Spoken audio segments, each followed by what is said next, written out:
Alrighty, guys. So, welcome back after the week of break and whatever. So, it's my first video back, and we are doing the Alchemist Monkey review because right before I left for break, we did the Balloon Master Alchemist. So that was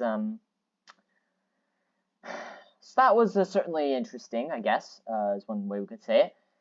So, again, it's going to be the usual. Again, I'm not expecting too much out of the Alchemist. The Alchemist is mostly a support-based, um, like, top path to buff, middle path is ability-based, and for me, most ability-based popping things are support, because you use the ability when you need it. And then bottom path is support, because it just gets rid of, like, the stronger Moab-class balloons for you, and then the other towers can do the rest. So, I'm not going in with high expectations, so let's see how it does. So, 000, let's start off. So we got a spaced yellow, group pinks, round 7 through 12, for 550 bucks. Actually, efficiency is great. 79-ish to 49-ish is great. It's great efficiency to have. First tier, larger potions does help out 2 to 3 more rounds for 250 bucks.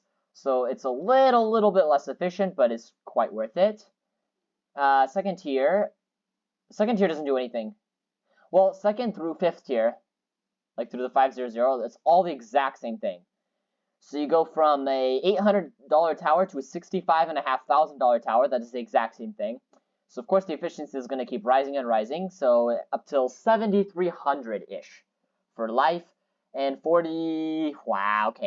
I'm just gonna say 4,360 for death, which is really bad. But again, we're talking about the Alchemist here, and especially Permabrew. Permabrew is like it doesn't even have an ability for popping more balloons or automatic takedown of other balloons or whatever. Like this guy just like launches potions on other towers to buff them. So yeah, this is definitely not great, I guess. But then cross paths. So 520, which is the stronger acid perishing potions, does get 3 more rounds before it dies. For an extra 725 bucks. So slightly more efficient before death. Of course, it's less efficient before losing a life because, well, it's still the same round. 502, however, throws faster and has an acid pool. That's the only one that actually got to space rainbows and group zebras, plus 10 to 7 rounds for $1,200. So it's like half the efficiency, which in this case is really good because the number is like 2 times better. Basically, it's 2 times more efficient than even no cross paths at all. So if for any reason at all you decide to go for a Permabrew to attack balloons, 502 is definitely by far your best bet. It's still a really bad efficiency, but you know, at least you'll get more popping for the amount of money you put in. Middle path. So we go from round 7 to 12 to 7 and 13. Did get the space pinks though. That's definitely an improvement. So just 1 more round before losing a life. Before dying. For $250. So yeah, this is not as efficient for sure. It's the same price as the 100, but it doesn't get as far, so it's kind of unfortunate. 020, so perishing potions. Same thing, so it's worse, because it's 475 bucks for nothing. Well, okay. For nothing in this context. Okay? Don't think that the upgrade doesn't do anything at all. It's just that, in this case, it didn't do enough to make a visible difference. Third tier, so that's the unstable concoction. What is that thing to get? I think it like, oh yeah, when mob class pops, it like explodes or something. Yeah, well, because there are no mob class balloons, this also does not prove useful. But if you have a lot of mob class balloons on the screen, well, that's a different story. This guy could actually be a bit better. Fourth tier, that's when we start using the abilities here.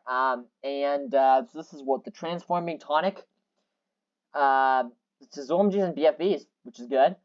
1 to 13 rounds extra for double the price. So less efficient in terms of losing a life, but actually before dying, it's pretty much the same. Pretty much, like save for a few bucks here and there, but out of 330, it's really not that much. And now the fifth tier gets a little bit further, because I think the only difference in the ability is that it lasts a little bit longer, so you don't have as long to wait between cooldowns. That's the fourth tier. So plus 6 to 8 rounds, but it's also almost $54,000. So that was totally not really worth it efficiency wise. But it's still much more efficient than the Permabrew. Well, yeah, it's more efficient than the Permabrew. Even the one with the 502 crosspaths, for the most part. And this is uncrossed path. So despite the ability being kind of temporary, this is certainly helpful. 250, that is the larger potions thingy. Yeah, larger potion acidic mixture dip. It helps a smidge bit. Group lead instead of group blacks. Well, okay. Plus 1 round to 2 rounds for 900 bucks. Yeah. Oh, it is a little bit more efficient actually. Surprisingly enough, it is a little bit more efficient than no crosspaths at all.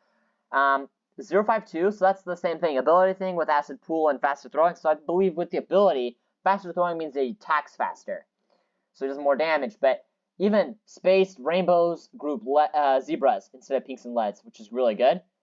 Plus 14 to 2, alright, for another 1250 or whatever. Much more efficient. At least before losing a life, and decently more efficient before dying. Nice. Crosspath wise, it's pretty obvious. Looks like the 052 is gonna win this one. Now, bottom path. We got first tier. So first tier, yellow, pink, okay. Huh? He did worse? Wait a minute. Yeah, he can't do worse. It has to be at least 7 minimum. The upgrade does not make it worse. It just shoots faster. So I don't know what that was about. But he does get 2 more rounds before dying for $1,200. So yeah, not great efficiency at all. 020. Okay, starting with the acid pool, that's when we get a lot of this spaced in groups awesomeness here. Because zebra to purple for just an 002 acid pool is pretty nice. And then plus 5 to 5 rounds there for 600 bucks. More efficient, mostly more efficient overall than the first tier. So definitely worth going for. If you're building your way down to the bottom path, definitely rush straight for the second tier and then wait, and then we'll see what happens. Next, third tier. Third tier is lead to gold. Oh yeah. Somehow he did a little bit better before dying, but yeah, the whole idea is to make money off of the leads that come out. So there's more of a support base. He's a money. This third tier is a money making tower using the leads to his advantage. For $1,000 though, that puts his efficiency up because it doesn't really affect his popping power that much. Though it seems to have affected a little bit because there, 1921 apparently. Fourth tier, rubber to gold. Nothing changed because the idea is to rubber to goldify. I'm creating words here. No, but to coat balloons in gold with his potions rather than pop them better. So he does pop them a little bit, but the idea is to make them worth more money. So I'm not surprised. And for $5,500 total, raises his efficiency up quite a lot, though not as high as these other two. So this is pretty good. Oh my gosh, and then Balloon Master Alchemist. Well, I mean, he did get to group ceramics for sure instead of group purples, but plus 3 rounds, 3 to 1. That's not great for $40,000. Again, this guy is there to be a support. His extremely awesome, super powerful potions, yeah, those are really, really, really, really, really slow. And they're meant for ZOMGs, BFBs, possibly Moabs, but if you have ZOMGs coming out, your Moabs should be covered. So yeah, efficiency is not great, but know that he has better uses besides trying to pop balloons on his own. Is a support base, just like every other path. Cross paths. Now this is gonna be more interesting because we don't have the acid pool that dominates everything. Because both of them have acid pool. So we got an 025, which is a stronger acid perishing potions. Ceramics. All right, decent. Just plus 3 rounds before dying for $700. Yeah, roughly equal. Slightly more efficient, maybe, but doesn't change much. Larger potions and acidic mixture dip. Rainbow Ceramics. So he does worse against Space Balloons, but he gets 2 rounds further than the 025 for like $100 cheaper, which makes him more efficient. So this one's actually a much closer call, but it looks like the 205 will win this round. This one right here will win, and I think, again, I could be wrong, but I believe that if you get the larger potions on the Balloon Master Alchemist, that like little golden potion that he launches as Zone to turn them into red balloons, I believe that affects a wider AOE, so you get a little bit more, I guess, transformation for each attack, which is better for sure.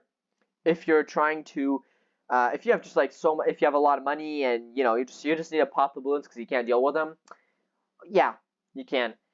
Now I bet comparing to the other towers, it's gonna be awful because we see here. I mean, what's the average for this guy? Like, 6,000 ish.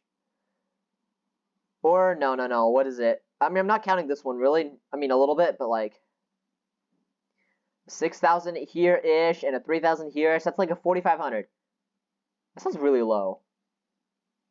I'm gonna say 5,000. 5,000 ish for you. 2,000. So 5,000, 2,000, 2,500. 5,000, 2,000, 2,500. Is anybody worse than that? I'm not actually gonna look. Is anybody worse than that? Wait. Wait, 6,500? No, even the Super Monkey's better than that. Holy shoot. Oh my gosh, I think we found our worst tower in the game for popping balloons solo. I think we found it because I am not seeing everything's like under 1,000, which is kind of funny. I had really easy towers back then apparently. I sound like it's been a while, but it really hasn't been that long. Yeah, no, this is the least efficient thing you'll get so far for popping balloons. The Alchemist monkey right here. Oh my goodness. Well, that's pretty much it. So yeah, I mean, if you enjoyed this, definitely stay tuned for the next tower. It is not the boomerang. I just didn't change the title yet because I don't know what it is. But definitely stay tuned for whatever the next tower is. Remember, you can always leave a comment down below if you want to see a certain tower first. It could even be a Beast Handler, which is the last tower on the list. It could be the Beast Handler for all I care. It really doesn't matter. If you have a tower recommendation, we'll do that next. Well, if you don't, then we'll move on to the next tower, which I'm guessing the next tower is the Druid. I believe it's the Druid. So if it's anything other than Druid, let me know. Otherwise, just, subscribe, sit back, wait till I upload, and then let's see how well he does, So, hopefully you enjoyed this. Again, but do let me know, like, if there are certain things like these reviews that you are more interested or maybe are not interested in. So, yeah, do let me know because this is still this is technically kind of new to me in the sense that I haven't been doing it very long compared to a lot of others out there. So, I mean, I'll take any feedback, though some might be more or less applied, I guess. I do still want to hear your thoughts. So, you can spend, I don't know, some time in the comment section, just give me some feedback if there's something you want to say. Otherwise, I'll see you next video, probably testing out the Druid. So, have a good day.